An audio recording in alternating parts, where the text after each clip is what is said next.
এরই কিন্তু হাল হাকিকত কিন্তু মানুষ জানে। যেমন আমাদের বর্তমান সময়ে পীর সাহেব চরমনায়ের দরবারের অবস্থা জানে। উজানি যে দরবার শরীফ আছে সে দরবারের অর্থাৎ জানে। এরকমভাবে আরো যে সমস্ত পীর সাহেবদের এরকম আরো দরবার আছে যেখানে ইসলাহি জলসা হয়। সেখানেও কিন্তু মানুষ যায় এবং মানুষ জানে আসলে এইখানে কি হয় বা না হয়। মানুষ যাওয়ার পরে তাদের ভিতরে একটা এই আপনার হয়। তাদের ভিতরে একটা কিন্তু এই টান বাড়ে। কিরে এখানে এরকম কেন?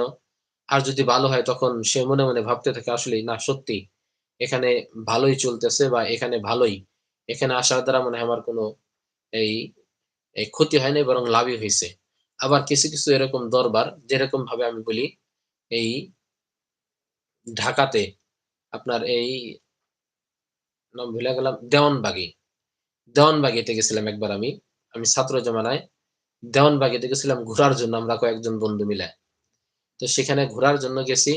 এখন আমাদের পোশাক দেখেই তো তারা বুঝতে পারছে। মানে আমার যে পোশাক, আমাদের যে পোশাক অর্থাৎ আমরা কওমি ছাত্রদের যে সমস্ত লেবাস, এটা দেখলেই স্বাভাবিক মানুষ দেখলেই বুঝতে পারে মার্কা মারা পোশাক।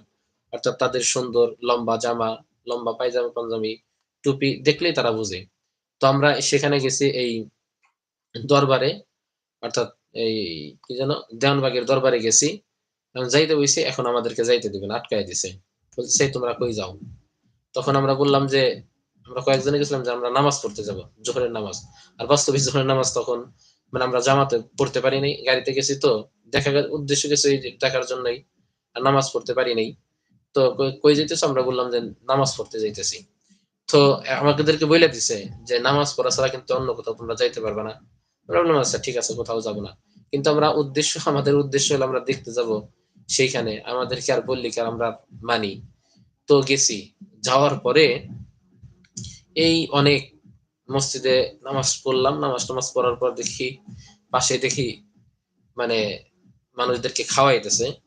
তো আমরা আবার মানে খাওয়ার ধারধারি নেই। আমাদের টার্গেট হলো আমরা ঘুইরা, ঘুইরা দেখবো কি আছে না আছে।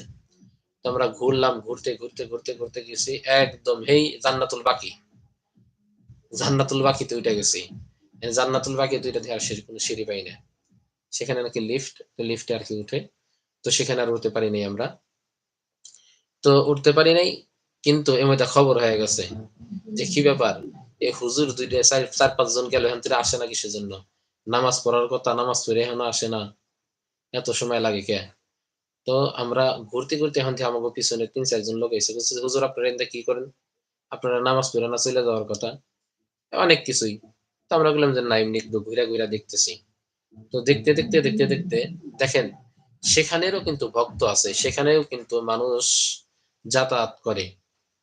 কিন্তু মানুষ যদি একটু চিন্তা ফিকির করে বা একটু চিন্তা ভাবনা করে সেও কিন্তু বুঝতে পারে আসলে আমি এখানে আছি যে ইসলামের নাম নিয়ে অথবা পীর সাহেবের নাম নিয়ে যেখানে আছি আসলে আমি কি করতেছি এখানে আমি কি করতেছি বা আর কি করাইতেছে আমাকে দিয়া এরকম কিন্তু এরকম কিন্তু আমরা কিন্তু যাচাই বাছাই করতে পারি ঠিক ততরূপে আলাউদ্দিন জিহাদি ভাইও তিনি বুঝতে পারছেন আসলে একসময় হয়তো ভালো থাকতে পারে আত্মশীর দরবার জানি না আমরা যে জিনিস জানি না সে জিনিস কিভাবে বলবো তো একসময় কিন্তু ভালো থাকতে পারে হয়তোবা ভালো ছিল যখন আগের পেশাব ছিল হয়তোবা ভালো ছিল কিন্তু বর্তমান পেশাবে মুখে দাড়িও নাই এখন সে কিরকম নামাজের পাবন্দি বা ইসলামের কিরকম পাবন্দি বা তার কিরকম জানাশোনা এই ব্যাপারে আমাদের কোনো জানাশোনা নাই হয়তো তিনি বুঝতে পারছেন তার কাছে বিষয়টা খারাপ লাগছে যে যে আমাদের দরবারের পিসাব তার মুখে যদি দাড়ি না থাকে বা তার মুখে যদি এরকম যদি ইসলামী লেবাস যদি না থাকে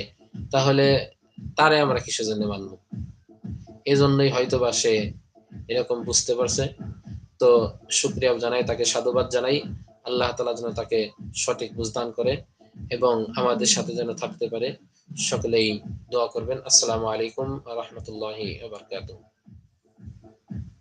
এখন কি করুন রে ভাই